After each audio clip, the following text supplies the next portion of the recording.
થોડા સમય અગાઉ જીલિયા ગામમાં આવેલ ભાવેશ રબારીના ફાર્મ હાઉસ પર એક હિંસક હુમલો કરવામાં આવ્યો હતો, જે બાદ પોલીસે આરોપીઓનું સરઘસ પણ કાઢ્યું હતું। હવે તે જ ભાવેશ રબારીના ફાર્મ હાઉસ પર બુલડોઝર ફરી વળ્યું છે। શું છે સમગ્ર માહિતી, આવો જાણીએ।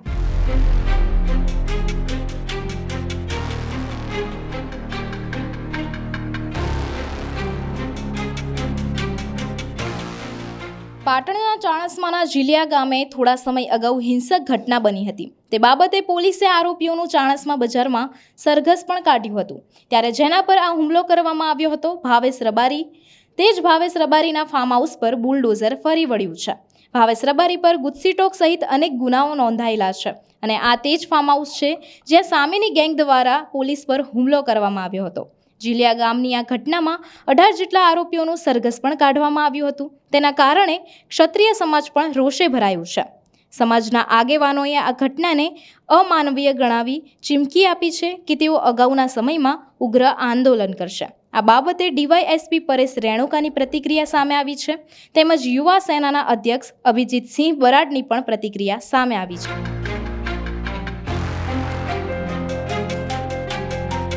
हाल जे रीते मैं आपने कीधु ए रीते पंचायत विभाग मामलतदार साहेब श्री અને અમારી પોલીસની સમગ્ર ટીમ આ સ્થળ ઉપર હાજર છે અને ગૌચરની જમીન ઉપર જે ઇલીગલ કન્સ્ટ્રક્શન હતું, એન્ક્રોચમેન્ટ હતું, એ હટાવવાની કામગીરી ચાલુમાં છે। ઘણું બધું એન્ક્રોચમેન્ટ હટી પણ ગયું છે। બાકીનું જે એન્ક્રોચમેન્ટ હટાવવાનું છે એની કામગીરી હાલ ચાલુમાં છે। જ્યાં સુધી આ એન્ક્રોચમેન્ટ હટશે નહીં ત્યાં સુધી પોલીસ બંદોબસ્ત ગોઠવી દેવામાં આવે છે? ક્યાં ક્યાં ગોઠવી દેવામાં આવે છે? અત્યારે તમે આ વિસ્તારમાં જોઈ શકો છો કે જે એન્ટ્રી ગેટ છે, એક્ઝિટ છે અને આજુબાજુનો વિસ્તાર છે, ઇવન ગામમાં પણ પૂરતો બંદોબસ્ત છે।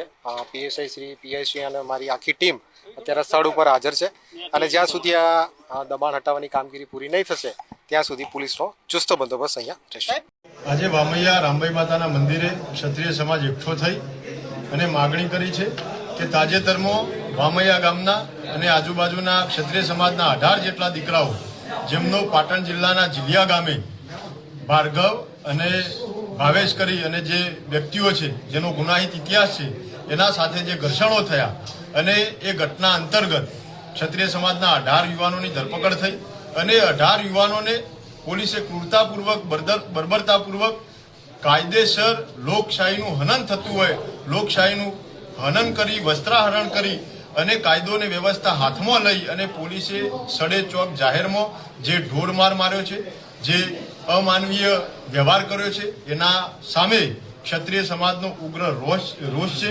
ક્ષત્રિય સમાજમાં રોષની લાગણી ભભૂકી ઉઠી છે। ત્યારે ક્ષત્રિય સમાજ એક માગણી કરે છે કે પોલીસ તંત્રની અંદર જવાબદાર તમામ કર્મચારી, જિલ્લા પોલીસ અધિક્ષક શ્રી, આ લોકોએ જે ભાવેશ અને ભાર્ગવ જાણે બહુ મોટા રાષ્ટ્રભક્ત હોય, બહુ મોટા દેશભક્ત હોય, વીઆઈપી હોય, સંત મહાત્મા ધર્માત્મા હોય, એમને રીઝવવા, એમને ખુશ કરવા, એમનું મહિમા મંડન કરવાના હેતુ અને આશયથી અમારા દીકરાઓને રિકન્સ્ટ્રક્શનના નામે વરઘોડો કાઢીને 18 દીકરાઓને એના ફાર્મ પર લઈ જઈ અને ત્યાં આગળ ઉઠ બેઠકો કરવાના જે દ્રશ્યો સર્જાયા અને આખા ગુજરાતે જે વિડીયોના માધ્યમથી જોયા, એના થકી આજે ક્ષત્રિય સમાજમાં ખૂબ રોષ છે।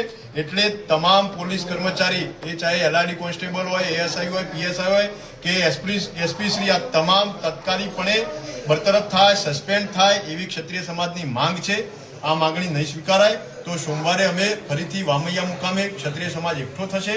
ત્યાંથી જિલ્લાના કલેક્ટરશ્રીને આવેદનપત્ર પાઠવીશું અને શક્તિ પ્રદર્શન કરી અને અલ્ટિમેટમ આપીશું કે ટૂંકા ગાળાની અંદર અમારી માગણી જો સંતોષવામાં નહીં આવે તો કાયદાકીય રીતે લડીશું, કોર્ટના માધ્યમથી લડીશું, સામાજિક રીતે શક્તિ પ્રદર્શન તો કરીશું, પણ રાજકીય રીતે ગામે ગામ ક્ષત્રિય સમાજના ગામોમાં રાજકીય પાર્ટીની પ્રવેશબંધીનો ફરમાન સાથે કોઈ રાજકીય વ્યક્તિને ઘૂસવા નહીં દેવા એવા આકરા નિર્ણયો લઈને પણ એક દાખલો બેસાડીશું। ક્ષત્રિય સમાજના આ સ્વાભિમાન પર પ્રહાર થયો છે, એને સાખી નહીં લઈએ એ મિજાજ સાથે આજે ક્ષત્રિય સમાજ એકઠો થયો। હવે આ સમગ્ર મામલે આગળ શું કાર્યવાહી થશે તે જોવાનું રહ્યું। તો તમારું આ વિશે શું કહેવું છે તેમને કમેન્ટ કરીને જરૂરથી જણાવજો।